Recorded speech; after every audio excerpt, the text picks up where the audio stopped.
Hello! So, gagawin natin or try natin aralin natin yung simple banking system na puno siya ng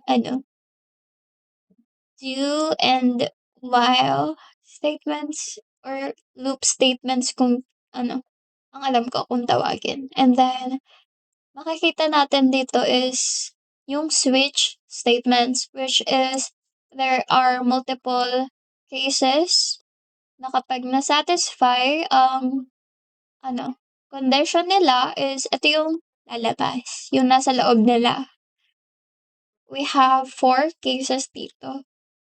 So, try lang natin na i-run kung naglo-loop nga ba talaga siya.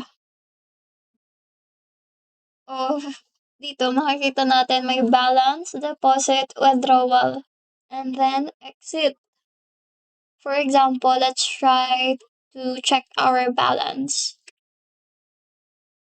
Our balance is 0 since we haven't deposited any money. Let's try number 2 for deposit.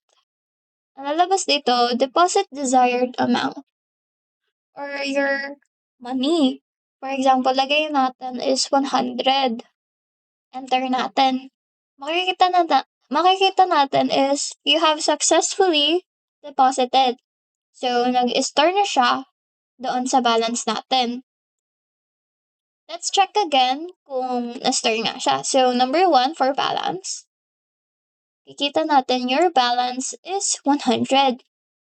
Okay, let's try na withdraw. Let's pick number 3. And then, makikita natin, withdraw desired amount. So, 100. 100 minus 5. Withdraw natin 5 sa balance natin. Makikita natin dito is your new balance is 95 since 5 minus 100 is 95. Ayan. Pag ang ilagay natin 4 for exit, ang lalabas is oh my gosh, hindi ko siya makita. Enter. Thank you for banking with us. Hanggang doon lang yung na-try ko, yung ganyang cases na maglo-loop siya.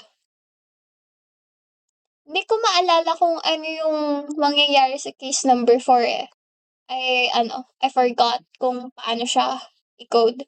Pero the rest is ito, nag-loop siya, nag-i-store siya ng money or yung value na ini-input natin sa variable. So, the code consists of this variables lang. It's 1, 2, 3, 4. 4 variables lang ang meron or gagamitin natin for this code. Since simple banking lang siya. Makikita natin na sa loob ng do is lahat na to. Lahat to.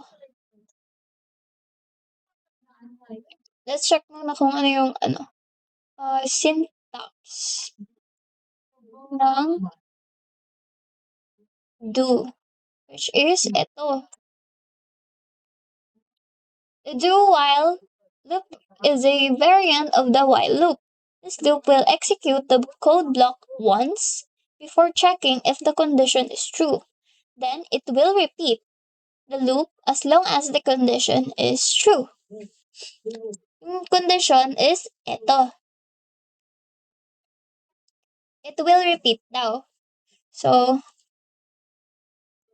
ang ginawa ko is, ang nilagay kong condition dito sa ilalim is the number or this one, yung i-enter mong designated number para ma-access to.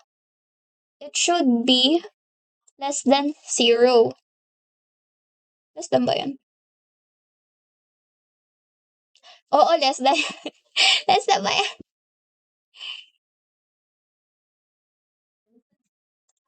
Paano pag Ito. Nag-experiment na tayo. Okay. Bagpin lang naman natin. Binaliktad natin. Ayun! O, 'di ba? Nag-stop yung loop. Oh my gosh! Ngayon ko lang siya na-gets. Mali pala yung pagkakagamit ko ng less than and greater than. Okay, kapag makikita na natin na tumigil na yung loop once it reaches ano, 'to, yung condition kapag na-satisfy niya na. The number is less than ano ba 'yan? Tama, less than 0.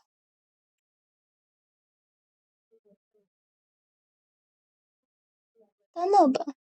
Let's run it again.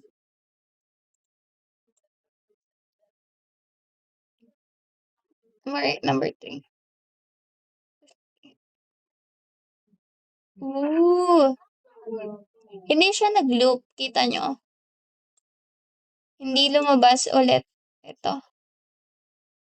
So, it should be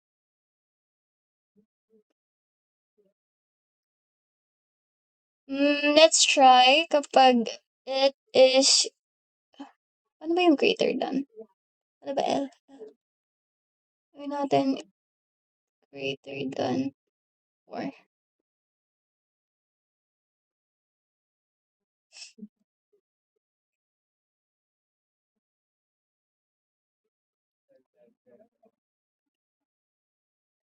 Ayun, gumana naman siya, pero paano kapag number 1? Di siya nag-loop. Okay, let's stick na lang muna sa 0. Since ayaw ko muna siya pakialaman, baka hindi siya gumana. Let's try if nagwo-work pa rin siya. Yeah, nagwo-work pa rin siya. Okay, let's stick with this one. So, gagawin natin dito is isa-isahin natin. Okay? Tanggalin natin 'to. And then, labas natin ang ating trusty notepad, which is nandito lahat ng code natin. Oh my gosh, so chaotic.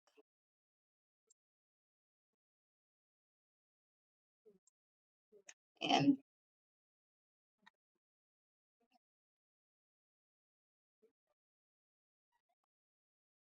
Let's remove everything. So, isa-isahin natin yung ating code. So, syempre for unang ilalagay natin is include. May hashtag pa pala. O, 'di ba ang galing ko. Include IOStream. Tapos using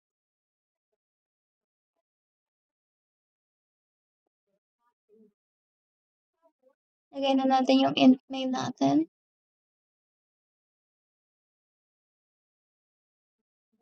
And then, open bracket.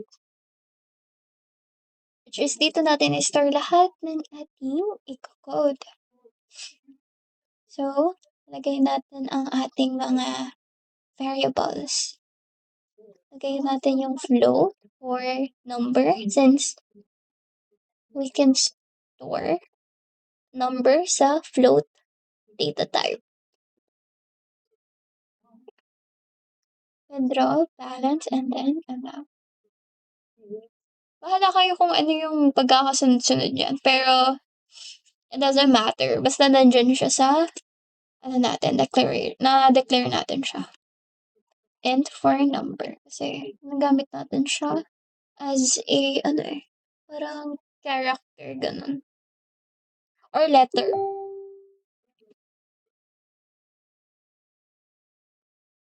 Ano ulit yung int? Alam ko, integer. Yeah, integer. Tapos, lagay na natin yung do. Pero before that, bago natin gawin yung do, let's first do the cout. Pinakasimple, which everybody can do, is the, yung mismong makikita ng ating user, which is us.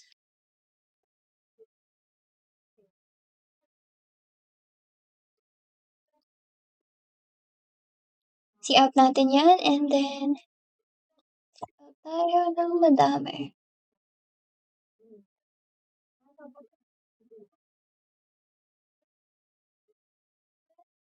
Ayan. I like to do it this way, yung mayroon siyang spaces para siya, more organized tignan. So, anyways, ano ba tayo? Yeah.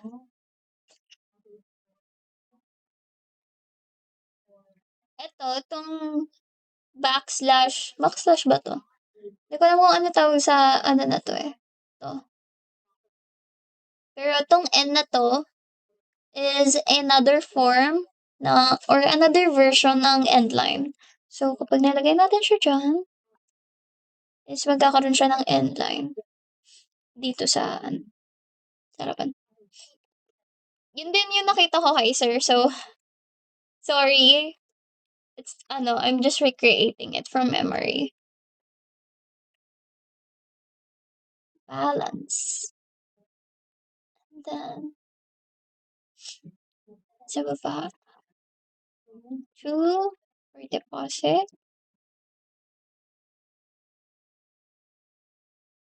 3 for withdrawal. Kayo bahala kung ano yung pagkakasunod-sunod nito, pero in my case, ganyan yung ginawa ko.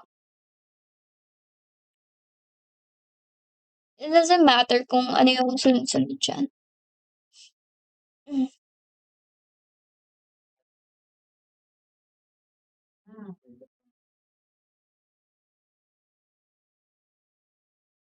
see out ulit tayo.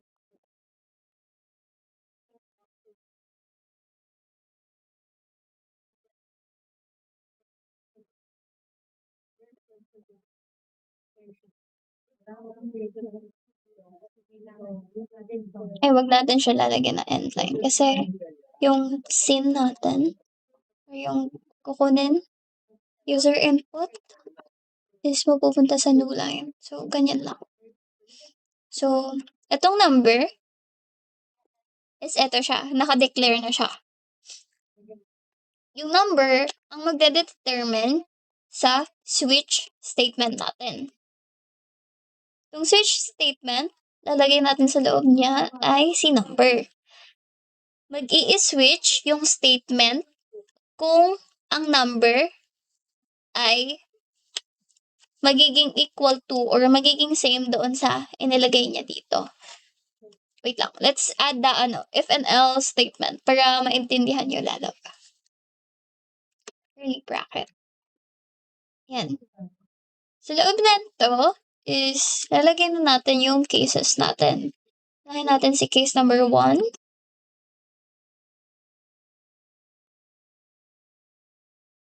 Lagyan natin if the number is equal to, ganyan ang equal to yung double siya, double equal to number 1, kung equal to number 1, yung ilalagay ng user dito ay pupunta siya sa case number 1. Tapos, lagay natin yung loob ng if statement. Kapag, siya, number 1 or tumugma siya sa condition nito, magsi-see out siya ng your balance naman.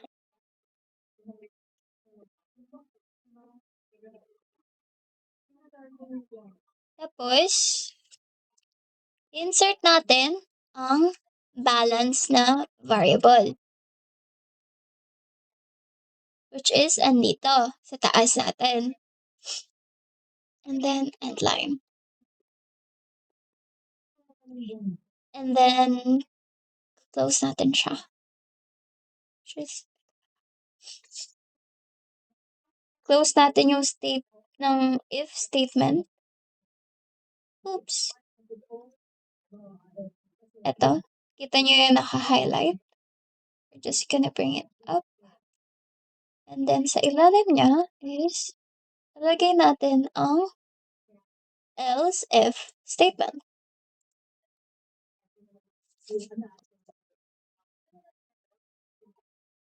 Nilagay ko else if kasi nilagyan ko siya ng condition. Ito, yung condition na 'to, yung balance. Else if wait lang, pantayin natin, yan. Else if balance, yung balance natin is less than or equal to 0, ang i-out niya, cout niya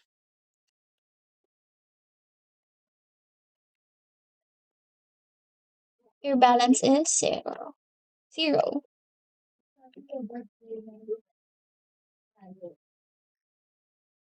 Ayan, may ganyan.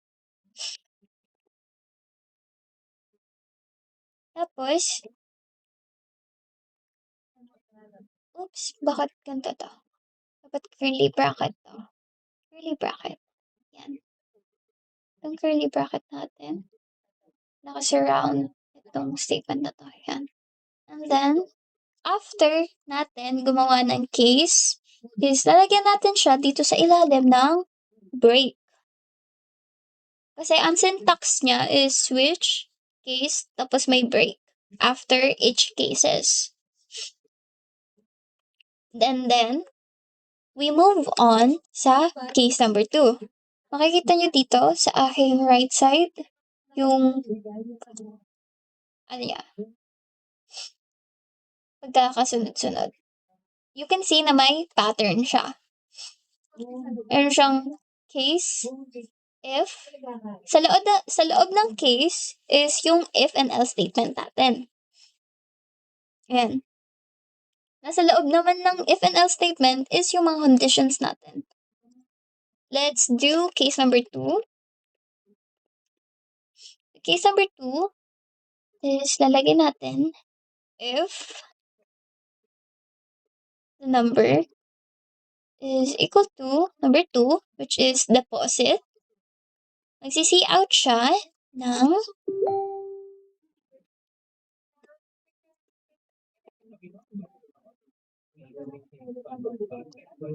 deposit. For example, lagay natin deposit desired amount since you pick the desired deposit option. So, if ganyan, kukuha tayo ng user input. So, we're gonna use sin. Sa sin, lagay natin yung ating variable which is amount. Tapos, yung i-input ng user is mai-store siya sa amount. So, after that, paano natin ipagpa-plus yung amount plus yung balance para mag-combine sila? Gagawin natin yung balance, gagamit tayo ng increment and decrement. Increment meaning you're gonna add something. So, ang itsura nun is plus equal. Meaning, kapag binasa natin to, is balance, which is to, plus amount. Ito yung plus. Plus the amount. So, see out ulit tayo to know if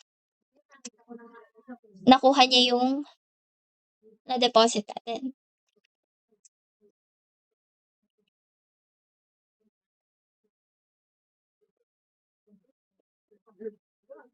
Deposit.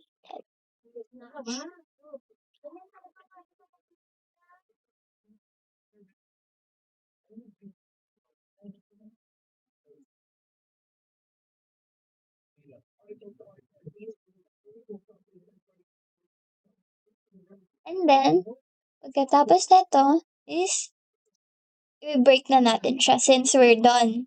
Every time na tapos ka na sa case, don't forget na lagyan siya ng break. Kasi yun yung syntax niya. Okay? So, move on tayo sa case number 3.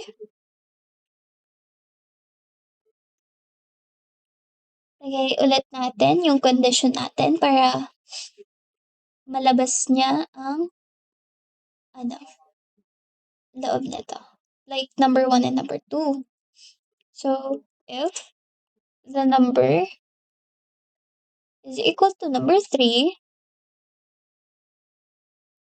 ang lalabas niya naman is Cout, withdraw. Oh my gosh. Since number 3 is withdrawal. Withdraw.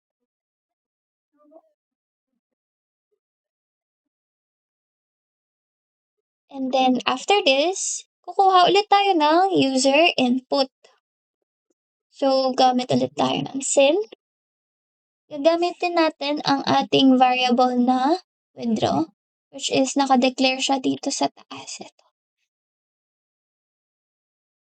So, lalagyan natin yung variable natin para doon siya mai-store. Withdraw. Ayan, makikita nyo. Naka-declare siya sa taas. Withdraw. And then, para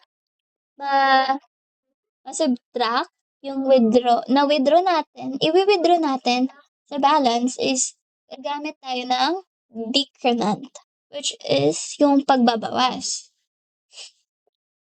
So, balance minus equal to withdraw.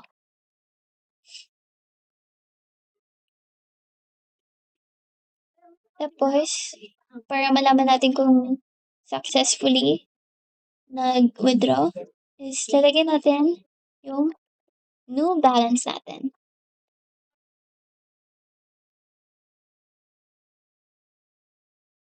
Ganyan, after that, insertion operator, and then lalagay natin yung balance variable ulit. Para, since binawasan nga natin, ilalabas ulit natin kung ano yung bagong balance.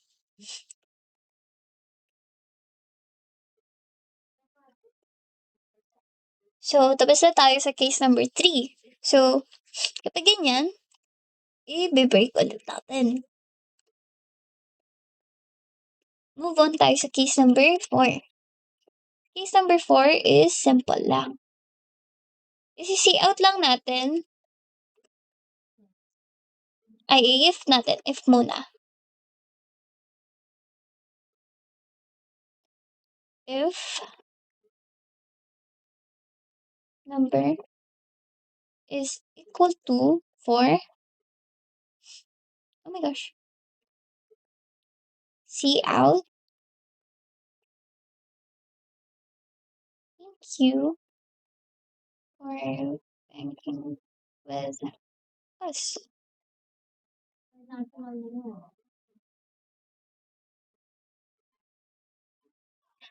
Okay. After nyan, don't forget ulit na lagyan siya ng break dito. Sa labas siya ng curly bracket. Okay. After nyan, makikita natin, tapos na tayo sa lahat ng cases. Yan. Para umulit siya, gamitin natin yung loop na ano. Ano tawag dito? Ito. The do while loop.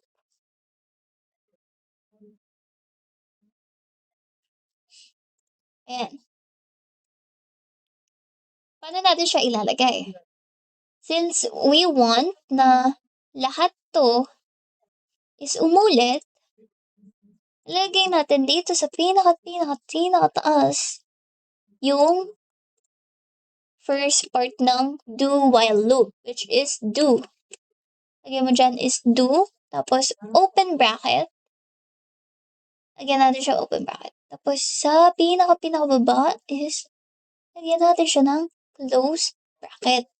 Makikita natin na wait lang. Kita niyo naka-highlight 'tong bracket sa part na 'to. So, meaning hindi ito yung ano, nandun. Ito, yung naka-highlight ng blue is yung curly bracket niya. So, lahat 'to is nandito. So, if minus natin, ayan, it means na sakop niya na lahat.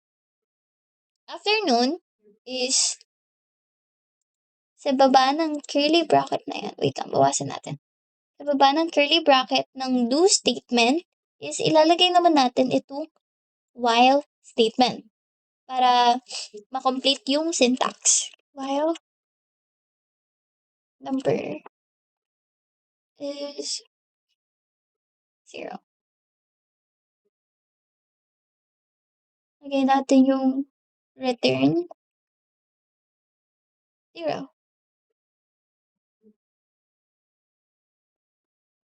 Tapos close bracket natin lahat-lahat. Pag close bracket natin, nandito yan sa, bakit close bracket? Nandito sa int min yan. So, let's check kung tama ang ating ginawa.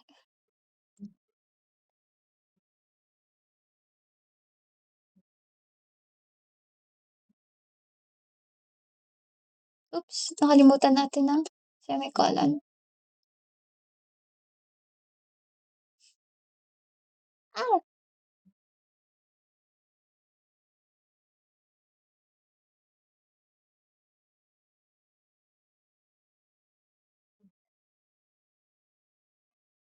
Eto, hindi siya dapat semicolon, dapat siya is colon lang.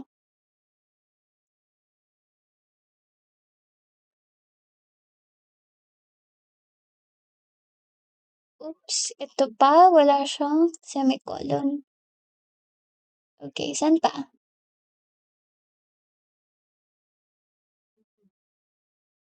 Ito pa, mali pa yung pagkakagamit ko. See the difference? Ayun, may tail. Ito, wala. Kasi kapag cases, walang tail yung gagamitin natin. Okay. Yan natin siya ulit. Ayun. Gumana na siya. So, let's try again. Lagay tayo ng number 1 for balance. Your balance is 0. Di deposit tayo. Deposit tayo ng 100 pesos. Ayan, makikita natin again. Successfully deposited. And then let's check our balance again. Your balance is 100. Oh my God, mali pa ako ng ano. Nilagay. Anyways, number 3, i-withdraw naman natin. Withdraw tayo ng 50. Your new balance is 50. Ayun. So, working properly naman yung adding and subtracting natin ng mga money. Fix lang natin to. Ayan. So, ayan. Gumagana siya. And the whole code should look like this. Na kung gusto niyo mas organized, ganyanin niyo pa. Which in my case, mas bet ko pag nakaganyan siya. Yung ganyan. Sa case din ni sir is gusto niya rin ng very organized. Para mabilis basahin. Ganyan. So, yan lang. Thank you.